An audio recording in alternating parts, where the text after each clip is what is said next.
Welcome back to Pop Flashback, everybody. Rick Smalls here. You know, we always like to tackle the big questions here, and today's, it's definitely one of those. We're talking about the first film to use the F-bomb. I mean, you hear it everywhere now, but back then, man, it was a different story. To help us break it all down, we've got Dr. Tina Boucher joining us. Dr. Boucher, your work on how language has evolved in film, it's pretty much perfect for this topic. I'm happy to be here, and yeah, it's amazing how one word can cause so much controversy. Turn a whole industry upside down, even. I know. It's a powerful word for sure. And in the movies, well, that power was like times 10 back in the golden age of Hollywood. Think about it. You had the Hays Code, all those strict rules about what you could and couldn't show. Oh, absolutely. The Hays Code. From the 1930s to 1968, they were the morality police, basically. Profanity, you could even think about it. Instant ban. Yeah, for decades. Hollywood played by those rules. Self-imposed censorship, really. And then comes 1968. Big year for change. The old ways, they just weren't working anymore. It was a whole new world. Attitudes were changing. And the Hays Code, it just felt so out of touch, like something from a different time. Right, and eventually it got tossed out, replaced with the MPAA rating system, which we still use today to give people an idea of what to expect from a movie. But even with the new system, dropping the F-bomb, it was still a pretty big deal. So the question is, which movie was brave enough to be the first? Well, the movie that gets that honor, and some people might be surprised by this, is MASH, the 1970 black comedy war film, directed by Robert Altman. MASH, a war film. Wow, I wouldn't have guessed that. I figured it would be something grittier, like a crime drama or something. I know, right? It's definitely a curveball. But MASH, it's more than just a war film. It's a satire, a really smart commentary on the Vietnam War, but disguised as a story about the Korean War. And that's important to understand why it had such an impact. So it's using history to make a point about what was happening at the time. Clever, but okay. Let's get to the moment everyone's waiting for. Where exactly in MASH does the F-bomb drop? Okay, so picture this. The climax of the film, a football game. Not exactly where you'd expect that kind of language, right?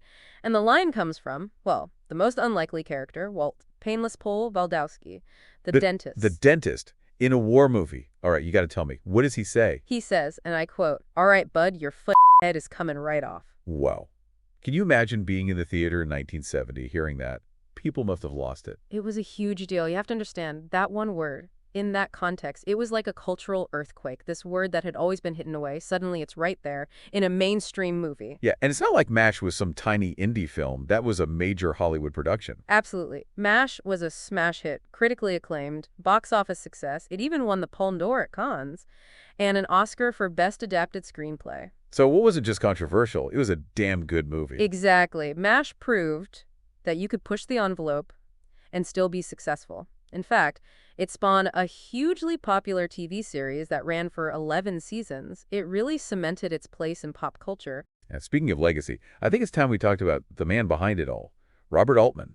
He wasn't exactly known for playing it safe, was he? Oh, no, not at all. Altman was a rebel. He did things his own way, loved to challenge the system, experiment with how he told stories. It wasn't just a shock tactic. It was part of something bigger, a statement about his artistic vision. I think you're right. For Altman, it wasn't about being gratuitous. It was about authenticity, about showing war the way it really was, the way soldiers actually talked. I could see that.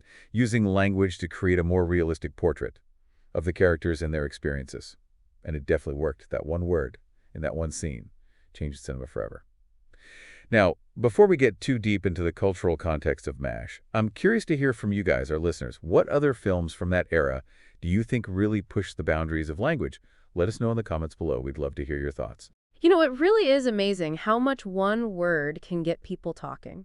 And with MASH, I think it's clear it goes beyond just the language. This film was a product of its time, capturing what it felt like to live through a really turbulent period. Oh, for sure. You can't talk about MASH without talking about 1970.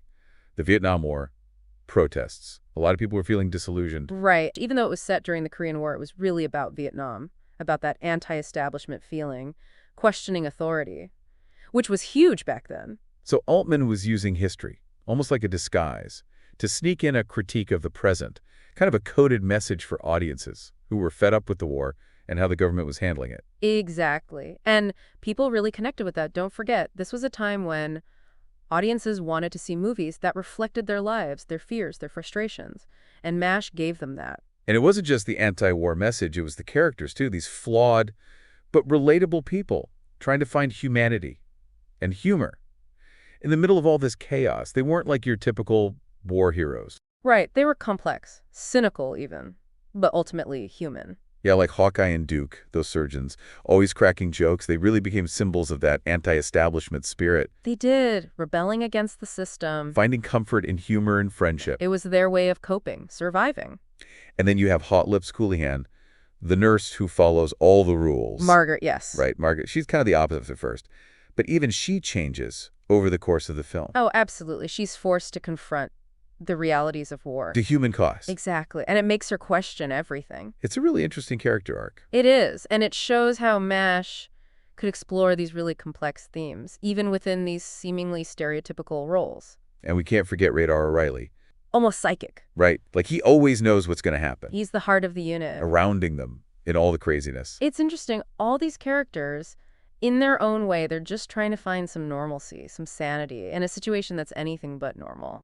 And that's something that resonated with people, especially those who were living through the Vietnam War. They were looking for that, too. A way to deal with a world that felt out of control, And uncertain. exactly. It's really impressive how Altman could blend all these things together. The humor, the drama, the social commentary, and these amazing characters. He was a master storyteller. No doubt about it. And, you know, it wasn't just the story, it was how he made the film, too. His directing style. Yes, he used a lot of improvisation, let the actors bring their own ideas. And that's what makes MASH so powerful. It's about more than just war. It's about being human, finding joy and connection. So many other films and TV shows have been influenced by MASH. It helped change the way stories were told. More realistic, more willing to break the rules, and deal with difficult subjects. But with humor and heart, we've talked about a lot today. The language, the cultural impact, the legacy of MASH is huge. It changed cinema, and it's still relevant today. It is a reminder that art can challenge us, provoke us, and inspire us. So what stories are being told today that will have that same kind of impact? That's something to think about. Well, that's all the time we have for today. Big thanks to Dr. Boucher for joining us. My pleasure. Thanks for listening. Like and subscribe for more episodes. Smalls out.